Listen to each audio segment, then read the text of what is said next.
বেশ কয়েকদিন ধরেই প্রাকৃতিক দুর্যোগে গোটা উত্তরবঙ্গ বিধ্বস্ত হয়ে পড়েছে। সে কারণেই যথেষ্ট অসুবিধার মধ্যে পড়েছে সেখানকার সাধারণ মানুষ। এমতো অবস্থায় সিপিআইএম এর পক্ষ থেকে গোটা রাজ্য জুড়ে অর্থ সংগ্রহ অভিযানের পাশাপাশি আজ সিপিআইএম এর ভাটপাড়া জগদ্দল এরিয়া কমিটির তরফে ভাটপাড়া জুড়ে অর্থ সংগ্রহ অভিযান করা হয়। আর এই অভিযানে সাধারণ মানুষের যথেষ্ট সাড়া পড়েছে বলে জানান তারা। এটা আমরা মূলত আপনারা জানেন যে গত 4ই অক্টোবর পশ্চিমবঙ্গের যে 4টে জেলা দার্জিলিং, কুচবিহার, জলপাইগুড়ি এবং আলিপুরদুয়ার, এই 4টে জেলায় ভয়ঙ্করভাবে বন্যায় এবং ধসে ক্ষতিগ্রস্ত হয়েছে।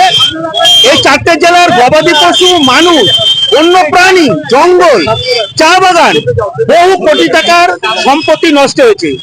আমরা মনে করি এই 4টে জেলাকে পুনর্গঠনের লক্ষ্যে এবং আমরা বলছি এটাকে জাতীয় বিপর্যয় হিসেবে ঘোষণা করতে হবে কেন্দ্র সরকারকে।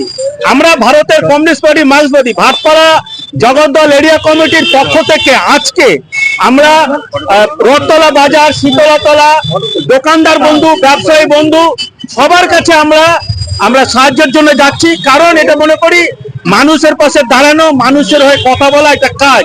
তাই ওখানকার কমিউনিস্ট পার্টি, ওখানকার CI2, রেড ভলেন্টিয়ার, ছাত্র, যুব, মহিলা এবং সব অংশের মানুষ আজকে পথে নেমেছি। স্বভাবতই দায়িত্ব, দায়বদ্ধতা মাথায় রেখেই আজকে আমরা পথে নেমেছি। ভারতের কমিউনিস্ট পার্টি মার্ক্সবাদী ভাটপাড়া জগদ্দল এরিয়া কমিটির নেতৃবৃন্দ, সমস্ত কর্মীরা ভালো সাড়া পেয়েছি। আর এখনো পর্যন্ত ভালো পেয়েছি।